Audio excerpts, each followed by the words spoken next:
entregará Moabe nas vossas mãos. Ferireis todos os cidadãos, as cidades fortificadas e todas as principais cidades, e todas as boas árvores cortareis, e tapareis todas as fontes de água, e danificareis com pedras todos os bons campos. Pela manhã, ao apresentar-se a oferta de manjares, eis que vinham as águas pelo caminho de Edom, e a terra se encheu de quê? De água. Interessante que os 3 reis, eles estavam bem equipados, eles estavam preparados para a guerra, estavam aliados para subjugar os moabitas, mas a ofensiva ela estava paralisada, o ataque estava adiado, pelo simples fato deles não terem o quê? Me ajudem? Não terem água.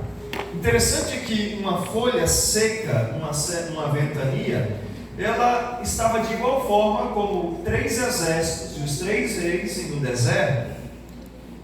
Agora os monarcas, eles estão aliados, podem sentar-se em um solene conclave, mas não podem comandar as nuvens, não podem comandar o próprio Deus. Nesse momento vão são os escudos, vão são as estratégias, vão são as bandeiras, vão é o poder bélico daquelas nações. Então, interessante, o texto diz: ouça o rei de Israel lançar o quê? Culpa em quem? Em Deus. Eles disseram: por acaso o Senhor nos trouxe a esse lugar para nos entregar nas mãos de quem? Os moabitas. Interessante, amigos, que no verso 10, quando nós observamos o rei de Israel colocando a culpa no Senhor, mas em nenhum momento Deus ele foi convidado para essa batalha. Você não percebe em nenhum momento os reis eles parando e clamando ao Senhor para perceber se de fato aquela era a guerra do Senhor. Nós não encontramos Josafá buscando o profeta de Deus, até que acabou a água. Quando a água acabou, quando o fracasso bateu a porta daqueles reis, aí eles se lembraram de quem? De Deus. Parece que nós não somos diferentes. Quando as coisas vão bem, quando as dificuldades elas estão distantes, ou seja, quando o êxito bate a nossa porta, por diversas vezes nós esquecemos de atribuir a Deus. Mas quando o fracasso bate a porta, costumeiramente nós questionamos e dizemos: por que, Senhor? É possível que por diversas vezes você tenha questionado o Senhor com os seus porquês. Eu me lembro que era 2006, eu li um livro que para mim foi libertador. O título do livro: Por que, Senhor? Eu aprendi com o autor que a minha vida não deveria ser regida pelos porquês, mas mesmo diante das mazelas, mesmo diante das decisões equivocadas, existe um para quê, Senhor? Existe um propósito, porque o nosso Deus, Ele é especialista em reverter maldições em bênçãos. Por mais que tenhamos as escolhas equivocadas, o nosso Deus, mesmo diante das adversidades, Ele se revela a Deus. Amém por isso? Amém. É possível que eu esteja falando a pessoas que estão machucadas ou machucou alguém. É possível que eu esteja falando a pessoas com feridas abertas, expostas, ou com feridas fechadas. Eu quero dizer para você que mesmo diante das adversidades, Deus ele sempre é Deus. E diante do fracasso, diante das coisas boas da vida, nós atribuímos o êxito a nós. Mas diante dos fracassos, costumeiramente, nós dizemos: por que, Senhor? O porquê, Senhor, é uma forma simples de atribuir o fracasso a Deus. Isso mesmo. E por diversas vezes assim o fazemos. Os 3 reis agora, entenda que eles estão batendo a porta do profeta. Mas o profeta deveria ter sido consultado antes. Em todas as batalhas, o profeta, ele era o capelão das tropas. Deus deveria ter sido consultado, o profeta deveria ter sido convidado para fazer parte daquela batalha, mas eles não convidaram o Senhor, eles não convidaram o profeta, mas quando o fracasso bateu a porta, eles culparam Deus. Parece que essa é a nossa história. Quantas vezes nós culpamos o Senhor Quantas vezes diante da doença nós atribuímos o fracasso a Deus? Quantas vezes diante do fracasso do casamento nós atribuímos a Deus? Quantas vezes diante do fracasso financeiro, das más decisões que por vezes tomamos, nós atribuímos a quem? A Deus. Não diferente desses reis. Mas quando nós observamos o texto, amigos, eles procuraram o profeta, e diante da presença do profeta, eles agora tentam falar com Deus através do profeta, mas o profeta disse: não, eu não receberei vocês, eu não receberei, eu não falarei a vocês, antes que Deus fale a mim. Agora imagine a petulância do profeta.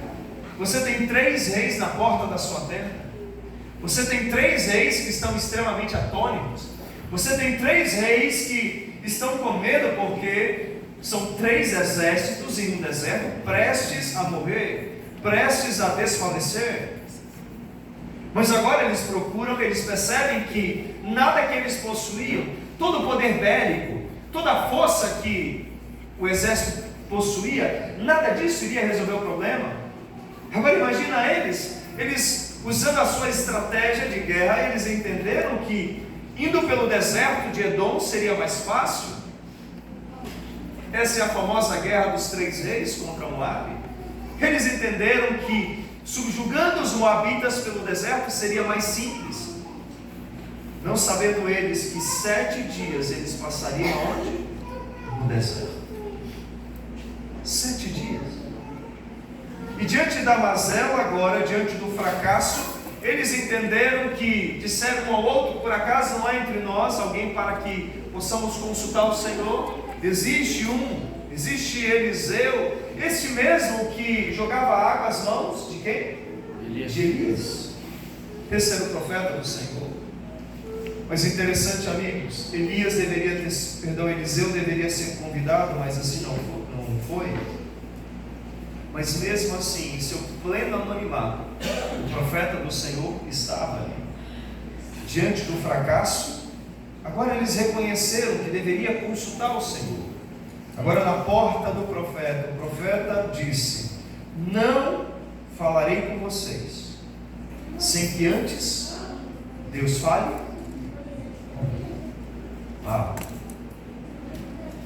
Amigos, essa deveria ser a nossa afirmação diária. Nós não falaremos às pessoas, nós não encontraremos as pessoas sem que antes contemplaremos a face de Deus. Nós não deveríamos contemplar a face dos homens sem que antes contemplemos a face de Deus, sem que antes todos os dias nós tenhamos o nosso momento de comunhão com o nosso Deus, sem que consultemos a palavra de Deus, sem que oremos. Antes disso nós não deveríamos falar aos homens, para que os homens contemplem em nós a face de Deus. Mas a grande questão é, antes de falar aos homens, de fato estamos falando com Deus?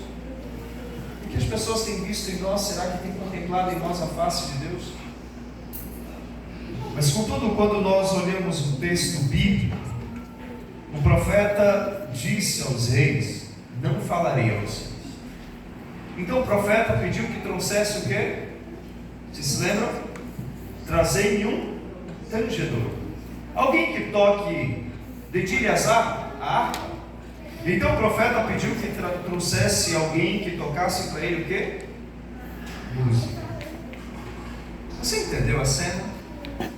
Enquanto os reis estão temerosos, enquanto os reis estão prestes a perder os seus exércitos, nesse momento eles estão com medo à porta do profeta, e o profeta diz: traga alguém para tocar boa música. Entenda algo, meus queridos. Deus, ele não vai agir no seu tempo. Deus, ele não age no meu tempo. Deus agirá no tempo dele. Por vezes nós questionamos o Senhor e queremos que Deus ele age no nosso tempo. Por diversas vezes nós dizemos: Deus não ouviu a minha oração. Sabe por quê? Porque nós achamos que Deus ele só ouve a nossa oração quando é feito do nosso jeito. Quando Deus faz do jeito dele, e é o nosso E é o melhor jeito para nós dizemos: Deus não ouviu a minha súplica, Deus não agirá no seu tempo, porque Deus não é o nosso fantoche. Por vezes nós achamos que Deus é como o nosso serviçal, onde aquilo que falamos no nosso tempo tem que ser feito. Eu quero dizer para vocês e para mim que Deus ele não é um fantoche. Deus ele não é uma marionete que nós lidamos do nosso jeito e movemos do nosso jeito. Deus agirá no seu tempo. Por isso então o profeta disse: trazei-me um tangedor. Eu quero ouvir música. Primeiro eu quero ouvir a voz de Deus sem falar a vocês. Depois que ouvir a voz do Senhor, aí sim estarei apto para falar aos reis. Então o profeta do Senhor, ele ouve música, e muita música. Em algum momento Deus falou ao profeta. A partir desse momento então ele falou aos reis. E então, esperando os reis, a seguinte frase: esperando eles, podem avançar? Vocês irão vencer? Ou talvez faria brotar água de algum lugar, ou chover, e então o exército estaria saciado de sua sede. Mas contudo, queridos, o profeta do Senhor falou algo extremamente inusitado àqueles reis. O profeta disse aos reis: fazei deste vale o quê? Covas. Mas não foi simplesmente covas. Covas? Amigos, por vezes nós queremos interagir com Deus através da lógica humana.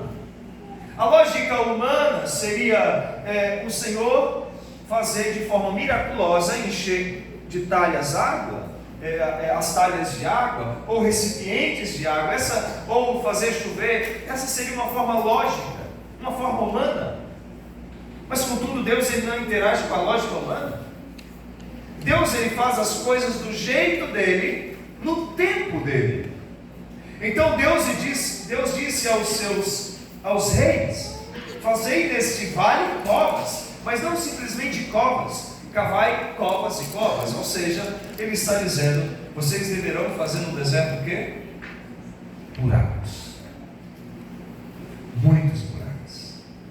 Que louco! Que louco! Qual era a condição dos soldados? Me ajudem, qual era a condição dos soldados? Cansados, mas não somente cansados, eles estavam o quê? Sedentos, eles estavam com sede. Amigos, entenda, quando você está cansado, quando você está com sede, é a lei do mínimo esforço. E quanto menos atividade, você reserva mais a força.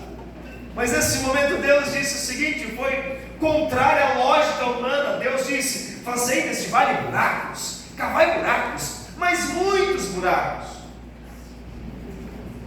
Isso é insano, extremamente insano.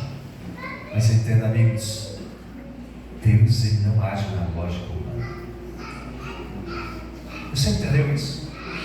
Meus queridos jovens dessa igreja, quando Deus ele pede para que você se mantenha casto até o casamento, isso não é lógico para o contexto em que vivemos, mas Deus pediu.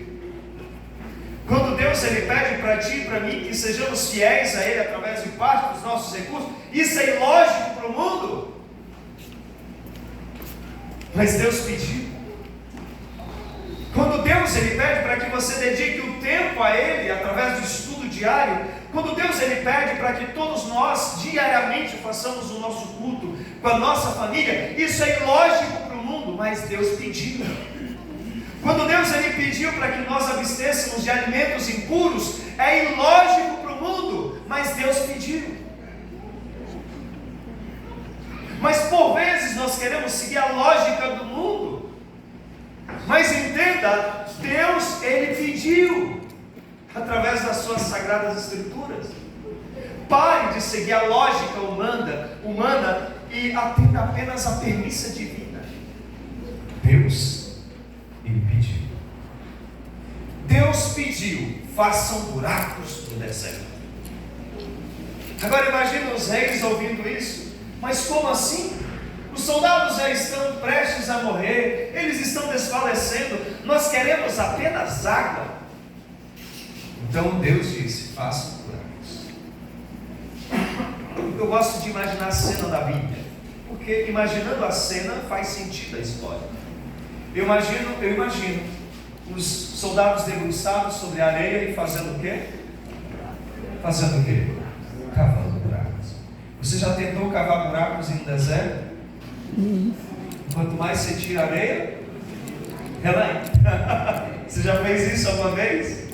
Imagina numa duna, e quanto mais você tira a areia, ela entra e você fica meio que angustiado. Agora imagina os soldados tentando cavar buracos e eles tiram a areia entra. E eu fico pensando, amigos, isso deixava aqueles homens angustiados, e não diferente em nossa vida por diversas vezes.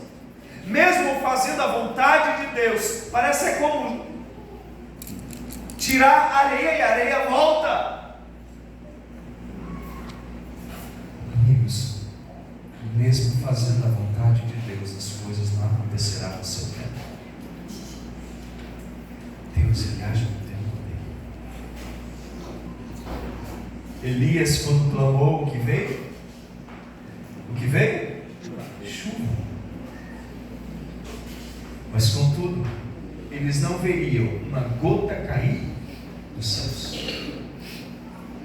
Deus faria brotar a água para que saciasse a sede dos soldados de uma forma miraculosa. Como fazer brotar água no deserto? Os buracos que eles cavaram não era suficiente para que brotasse água. Mas entenda, amigos, o cavar buracos era apenas uma forma para que eles entendessem e vivessem a vontade de Deus. É isso. Eles cavaram buracos no deserto, encheram o deserto de buracos. Eu imagino alguém olhando e dizendo: eles são loucos, eles são insanos. Eu imagino a cena, amigos, muitos daqueles prestes a desfalecer, porque todas as forças que eles deveriam dedicar para batalhar, para guerrear, agora eles estavam utilizando para cavar buracos no deserto. Entenda, meus queridos, enquanto nós fazemos a vontade de Deus, Deus vencerá as batalhas por nós. As batalhas não são vencidas por nossas forças, Deus vencerá em seu tempo. Não é a sua intelectualidade, não é o poder socioeconômico que faz com que as batalhas sejam vencidas, mas é o poder de Deus.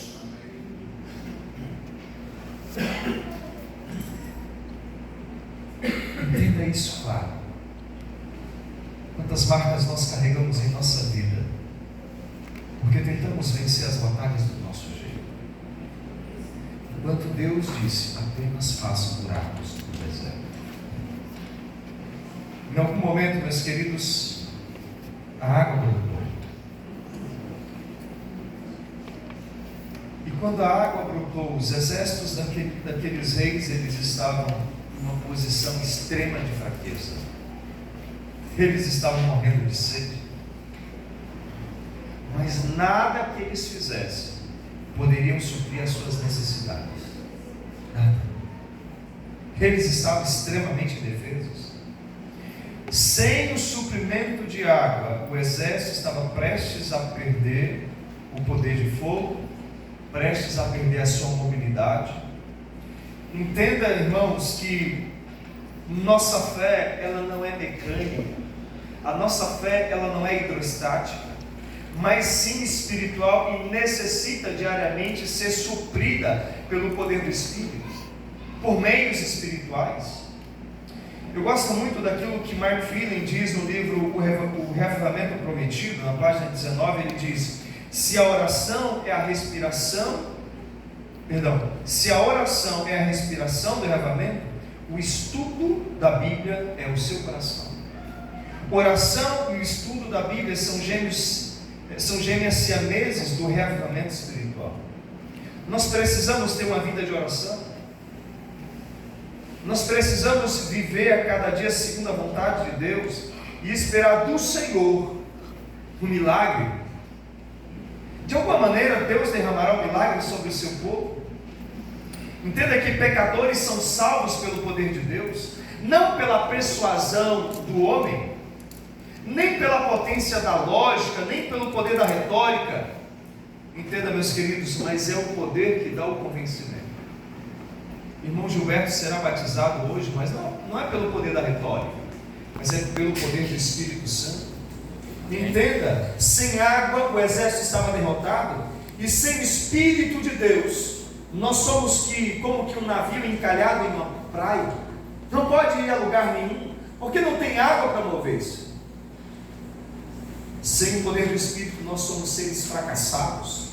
Quando a maré recua, não há movimento, até que o fluxo das águas o levante da areia e leve para navegar. O cristão é como um marinheiro, ele precisa do sopro do céu, ou o seu veleiro nunca avançará. Sabe, por vezes, amigos, o nosso veleiro não avança, é porque nós estamos encalhados em uma areia. Nós precisamos a cada dia clamar para que o sopro do Espírito faça com que nós saiamos da nossa mornidão espiritual, para que nós sejamos pessoas que vivam a vontade de Deus. O profeta não disse aos reis que eles deveriam procurar água, foi isso? Foi isso que ele disse ou não? Ele não falou isso. Isso era fora do seu poder. A água não era atribuição deles. A atribuição deles era cavar buracos, essa é a atribuição. Mas ele disse: fazei neste vale muitas covas, fazei covas e covas, e então as águas viriam quando o reservatório tivesse para guardá-las. E como a viúva de Sarepta, trazer recipientes. Trazer recipientes. A participação humana é trazer o recipiente. A participação humana é cavar os buracos. Mas a água não é uma solução humana, é uma solução divina. O azeite não era uma solução humana, era uma solução divina. Meus queridos, façamos a nossa parte. Porque todo milagre há a participação humana e a participação divina. A participação humana era cavar buracos. A participação divina era prover água. A participação humana era pegar as vasilhas, ter fé para pegar as vasilhas, ter fé para abrir os buracos. Mas a participação de Deus é prover o azeite, é prover a água, é prover a cura no casamento, é prover a cura espiritual. Eu não sei qual é a sua necessidade, mas eu sei que existe um Deus, o Deus que interagiu no Antigo Testamento, o Deus que interagiu no Novo Testamento, o mesmo Deus que interagiu com os nossos pais edênicos, o mesmo Deus que interage conosco hoje. Interessante que quando nós olhamos para a Bíblia e olhamos o Nilo, toda vez que o Nilo ele subia, e então eles cavavam valas para que pudesse ter água para suas plantas, para a plantação. Mas a plantação só iria sobreviver se eles tivessem coragem de abrir valas para pegar água. Meus queridos, nós precisamos entender que todos nós devemos ser reservatórios do poder do Espírito, clamarmos a cada dia, assim como a mulher disse, olha, assim como Jesus disse, da água que eu lhe der, você nunca mais terá sede. Então ela disse, dá-me desta água, para que eu nunca mais precise vir a esse poço. Enquanto Jesus falava de algo espiritual, ela entendia na ótica daquela água do poço. Mas amigos, não diferente de nós, o Senhor promete a nós que daria a nós a água da vida, o poder do Espírito, para que fôssemos cheios do Espírito Santo. Mas para isso, amigos, cada dia nós precisamos viver as práticas do Espírito. Todos os dias nós precisamos estudar a sua palavra, a Bíblia Sagrada. Todos os dias nós precisamos orar. Todos os dias nós precisamos pregar. Todos os dias nós precisamos viver o Evangelho. Eu fico pensando por diversas vezes, quando nós nos juntamos com pessoas, nós falamos de quê? De pessoas. Vocês já perceberam isso? Toda vez que nós nos juntamos com pessoas, falamos de pessoas. Normalmente falamos bem ou mal? Me ajudem. Bem, vou crer nisso. Mas comumente, quando nós nos reunimos com pessoas, falamos de pessoas. Não é isso? Mas uma vez que nós nos tornamos adventistas, nós deveríamos potencializar o nosso dom, já que a gente gosta de falar de pessoas. Depois que o Evangelho entra em nossa vida, Deus ele potencializa esse dom. Como assim, pastor? Isso. Depois que você conhece o Evangelho, em vez de você falar das pessoas, você falará de duas pessoas: de Cristo e de você. Daquilo que Cristo fez em você. Deixe a vida dos outros. Já é difícil viver a sua vida. O que vocês acham? Sim ou não? Já é difícil. Imagina viver a vida dos outros. Já é tão complexo viver a tua vida. Deixe a vida dos outros. Que os seus lábios saiam palavras para abençoar a vida das pessoas, mas que não saiam palavras para amaldiçoar a vida das pessoas. Você me entendeu? O Senhor está dizendo, igreja de São Leopoldo Central, cavai covas e covas.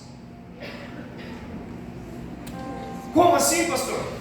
Sim, a palavra do Senhor está dizendo, e um desafio para esta igreja: olha, vocês precisam pregar o Evangelho. Mas como, pastor? As pessoas não querem ouvir o Evangelho. Nós vivemos em uma sociedade onde as pessoas estão mais preocupadas com a verdade que elas possuem do que com a verdade absoluta de Deus.